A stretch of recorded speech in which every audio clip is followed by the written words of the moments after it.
ઓમ સાંઈરામ દોસ્તો, રાંધણીમાં આપ સૌનું સ્વાગત છે. રાંધવું એટલે રસોઈ કરવી, અને જ્યાં રસોઈ કરે એ રસોડું, અને ઇંગ્લિશમાં કિચન, અને ગામઠીમાં આ મારી રાંધણી. હું પારંપરિક સાદી અને સ્વાદિષ્ટ વેજ અને નોનવેજ વાનગી તમારી સાથે શેર કરીશ.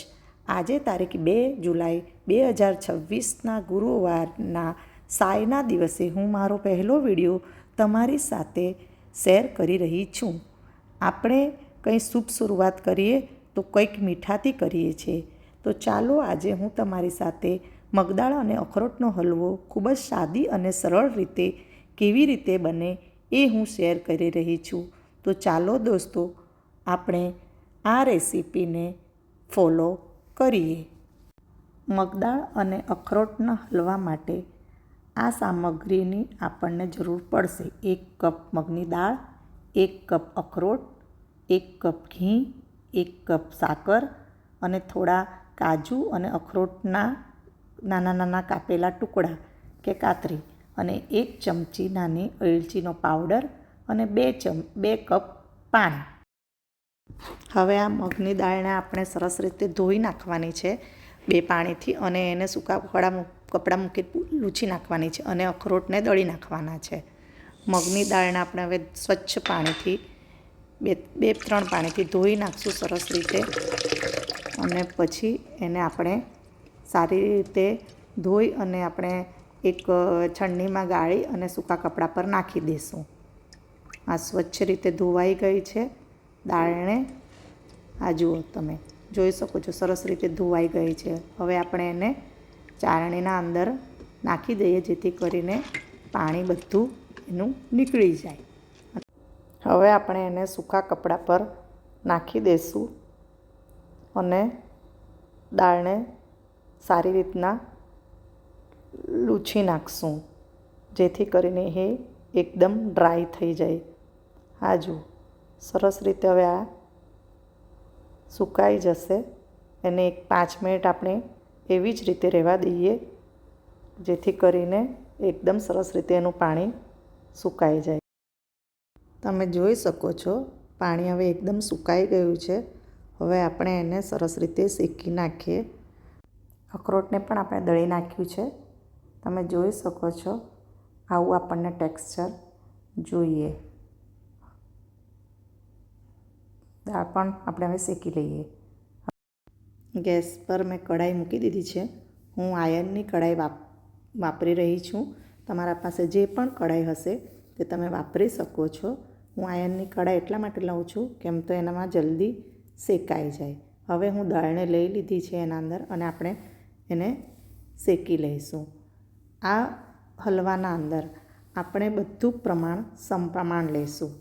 જેવું કે 1 કપ તમે દાળ લીધી છે એ જ માપથી તમારે ઘી, સાકર અને અખરોટ લેવાના છે. તમારે કોઈ પણ તમે માપ લઈ શકો છો. તમારા પાસે કોઈ મેઝરિંગ કપ હોય તો તમે મેઝરિંગ કપથી લઈ શકો છો, અને ન હોય તો તમે ઘરની કોઈ પણ વાટકી કે કંઈ પણ લઈને માપથી તમે સમપ્રમાણમાં બધું લઈ શકો છો. હવે આપણે ચાસણીની તૈયારી કરીશું. ચાસણી માટે મેં 1 કપ સાકર લીધી છે. આ જ કપથી મેં બધું માપ લીધું હતું. મગ દાળ અને ઘી પણ આ જ કપથી મેં લીધું હતું. હવે આ જ કપથી આપણે પાણી નાખીશું. હવે 2 કપ આમાં આપણે પાણી લઈ લઈશું.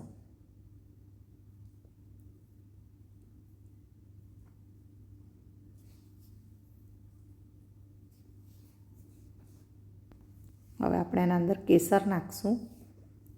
કેસર ઓપ્શનલ છે, તમે ન હોય તો ન નાખો તો પણ ચાલે, પણ હું નાખું છું કેમ તો એનાથી થોડો કલર, સ્વાદ અને સુગંધ હલવામાં બહુ ફરક પડી જાય, એટલે નાખવું વધુ સારું. અને આપણે આ ચાસણીને ગરમ કરવા હવે ગેસ પર મૂકી દઈએ. આ બાજુ આપણી દાળ શેકાઈ રહી છે. કલર થોડો ચેન્જ થઈ ગયો છે, તમે જોઈ શકો છો. એનો કલર ચેન્જ થઈ જશે. હવે આ કલર ચેન્જ થઈ ગયો છે. હવે આપણે એને પ્લેટમાં કાઢીને ઠંડી કરવા મૂકશું. પ્લેટમાં કાઢી લીધી છે. આ રીતે આપણે પ્લેટમાં ખાલી કરવાની છે એને થોડી વચ્ચે જગા રાખશું જેથી કરીને વરાળ બહાર નીકળી જાય, આપણી દાળ નરમ નહીં પડે. અને પછી હવે આપણે એને મિક્સરના જારના અંદર લઈ લઈશું અને દળી નાખશું. તેને થોડું દરદરું દળવાનું હોય છે. તમે જોઈ શકો છો આવી રીતના એને દળી નાખ્યું છે, થોડું જાડું. આપણે ગેસ પર એ જ મેં આયર્નની કઢાઈ મૂકી દીધી છે. એના અંદર હું 1 કપ ઘી નાખીશ. હું આ જ માપથી બધું લીધું છે. એને હવે આપણે થવા દઈએ, ઘીને ગરમ થવા દઈએ. આપણું બધું જ કામ સ્લો ગેસ પર થવું જોઈએ, એટલે ગેસને આપણે ધીમો રાખશું અને ઘીને ગરમ થવા દઈશું. બાજુના અંદર આપણે આ ચાસણી તૈયાર કરવા મૂકી છે, એ હજુ થઈ નથી. એને આપણે એક ઉકાળો આવવા દઈએ ત્યાં સુધીને આપણું ઘી પણ ગરમ થઈ જશે. હવે આપણું આ ઘી ગરમ થઈ ગયું છે. એના અંદર આપણે આ દળેલો મગનો લોટ નાખી દઈએ. આપણે એને વધારે શેકવો નહીં પડશે, કેમ તો આપણે ઓલરેડી દાળને આગળ શેકી લીધી હતી. એને હવે આપણે સરસ રીતે મિક્સ કરી નાખશું. તમે જોઈ શકો છો કે એનો કલર કેટલો સરસ આવ્યો છે અને આ જ કલર આવવો જોઈએ અને સુગંધ પણ એટલી સરસ આવી રહી છે. એને આપણે સ્લો તાપ પર આવી રીતે જ શેકતા રહીશું. આપણે 5 મિનિટ માટે આપણે શેકી લીધું છે. હવે તમે 5 મિનિટ પછી જુઓ, સરસ રીતે મગની દાળ શેકાઈ ગઈ છે. થોડું આપણે એને હલાવી લઈશું અને હવે આપણે જે દળેલા અખરોટ છે એને પણ આપણે અંદર ઉમેરી દઈશું અને સારી રીતે એને આપણે મિક્સ કરી લઈએ. અખરોટ પણ સરસ રીતે એના અંદર હવે શેકાઈ જશે. એમાં આપણે કાપેલા ડ્રાયફ્રૂટ છે, કાજુ અને અખરોટ, એને પણ નાખી દઈશું જેથી કરીને એ પણ સરસ રીતે અંદર શેકાઈ જાય. એને આપણે અલગ શેકવાની જરૂર નહીં પડે. હવે તમે આને 2-3 મિનિટ માટે થોડી વાર હલાવતા રહો જેથી કરીને અંદરના આપણા ડ્રાયફ્રૂટ બધા શેકાઈ જાય. આપણી ચાસણી પણ તૈયાર થઈ ગઈ છે. તમે જોઈ શકો છો ઉબાલ આવી ગયો છે એનો. આપણે હવે ગેસ બંધ કરી નાખીએ અને ધીરે ધીરે આ ચાસણી આપણે આપણા મગદાળના અને ડ્રાયફ્રૂટવાળા પહેલાં મિશ્રણમાં નાખી દઈએ અને ધીરે ધીમે એને હલાવી લઈશે એટલે ઘટ્ટ થતું જશે અને આપણું ઘી છૂટું પડી જશે. આના અંદર આપણે બધું સપ્રમાણ લીધું છે એટલે તમે જોઈ શકો છો કે ઘી એકદમ જ ઉપર નથી આવતું, એકદમ ઘીવાળું લથપથ નથી થતું.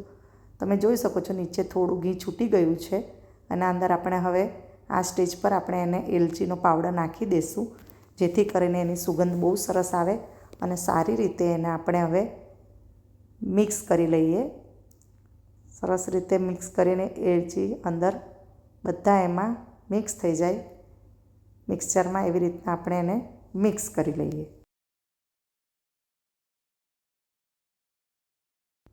હવે આને આપણે મિક્સ થઈ ગયું છે. હવે આપણે થોડી વાર માટે એને ઢાંકી દઈએ જેથી કરીને બધું ઘી આપણા હલવાના અંદર એબ્ઝોર્બ થઈ જાય. તમે જોઈ શકો છો કેટલો સરસ હલવો થઈ ગયો છે. વધારે ઘી પણ નહીં, કંઈ નહીં, અને સાકર પણ એકદમ સમપ્રમાણ છે. અને ગેસને આપણે હવે બંધ કરીને આપણે આ હલવાને બીજા પ્લેટમાં કાઢી લઈએ. આ હલવો એકદમ સ્વાદિષ્ટ અને હેલ્ધી છે. તમારા ઘરે કોઈ મહેમાનને તમે જમવા બોલાવો તો તમે સ્વીટ ડીશ તરીકે આ બનાવી શકો છો અને તમે ભગવાનના પ્રસાદ માટે પણ બનાવીને તમે ભગવાનને ધરાવી શકો છો. તમે જરૂરથી આ રેસીપીને ટ્રાય કરશો, તમને ગમશે જ. અને મારી આ રાંધણીને લાઈક, શેર અને સબસ્ક્રાઈબ કરજો. અને હા, બેલ આઇકન દબાવવાનું ભૂલતા નહીં અને મારી નવી નવી રેસીપીને જોતા રહેજો. Thank you. અને બીજું, આ મારો પહેલો વિડીયો છે. મારાથી ઘણી ભૂલ થઈ હશે. પ્લીઝ એને ઇગ્નોર કરજો અને મારા વિડીયો જોતા રહેજો. એ આવજો.